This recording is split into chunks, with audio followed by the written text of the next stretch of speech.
This morning, the U.S. envoy to Ukraine, his name is Keith Kellogg, is meeting with President Zelensky in Kyiv. This face-to-face comes one day after President Trump escalated his feud with the Ukrainian leader. Yesterday, President Trump ramped up his personal attacks on President Zelensky, falsely calling him a dictator without elections on social media.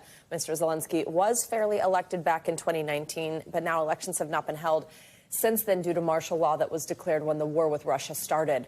The spat spiraled after Mr. Trump falsely suggested Ukraine was to blame for the war with Russia. President Zelensky then hit back, accusing President Trump of being, quote, trapped in a Russian disinformation bubble. The president later ramped up his criticism of Mr. Zelensky at an event in Miami last night. A dictator without elections. Zelensky better move fast or he's not going to have a country left. Got to move fast because that war is going in the wrong direction. I love Ukraine, but Zelensky has done a terrible job. His country is shattered, and millions of people have unnecessarily died. And you can't bring a war to an end if you don't talk to both sides. You got to talk to. NBC News international correspondent Molly Hunter joins us now. So, Molly, this rift between Presidents Trump and Zelensky seems to be rapidly deepening. Many people questioning why all the criticism for Zelensky and not necessarily Russian President Putin. How did we get here? How is Kyiv reacting to these latest comments from Mr. Trump?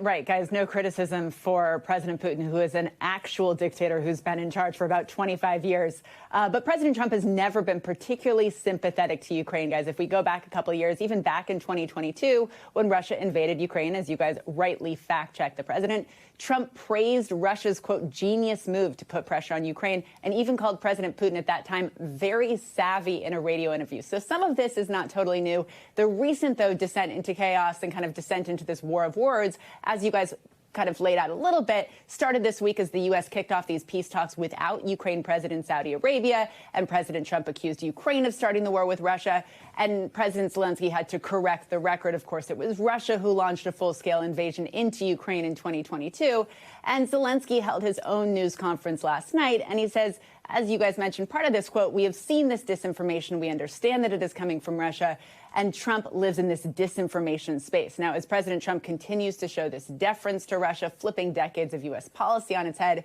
you guys, I got to say, many of the headlines here in the U.K., across Europe, wondering if this rift may be irreconcilable, and also what it means for the rest of Europe, for Ukraine's western flank going forward. Molly, we also mentioned that the Trump administration's envoy to Ukraine, Keith Kellogg, is meeting with President Zelensky today. With this backdrop of tensions between the two leaders, of comments from both of them, what are we expecting from these talks? Yeah, probably a little bit of awkwardness, but in his nightly update last night, President Zelensky attempted to move the conversation forward in some productive direction. He said, together with America and Europe, peace can be more secure, and that is our goal. But most importantly, this goal must be shared by our partners, not just by us. Now, U.S. envoy Keith Kellogg also spoke yesterday about what his goals were while on the ground in Kyiv. Take a quick listen, and I'll talk to him back. We understand the need for security guarantees. It was very clear to us the importance of sovereignty of this nation and independence of this nation as well. And we're going to, part of my mission is to sit and listen and say, okay, what are your concerns? Where are we at? So we can go back to the United States, talk to President Trump. Now, Zelensky, for his part, said he hoped that Kellogg would walk around Kyiv and ask Ukrainians if they trust their president. Do they trust Putin? Let him ask about Trump. Zelensky said what they think about the statements made by their president. So he's hoping that Kellogg actually gets a feel from the Ukrainian people about what it's like to be 3 years into war. Molly, you mentioned those initial talks between U.S. and Russian officials in Saudi Arabia earlier this week. We're now getting Russian President Putin's reaction to that. What's he saying?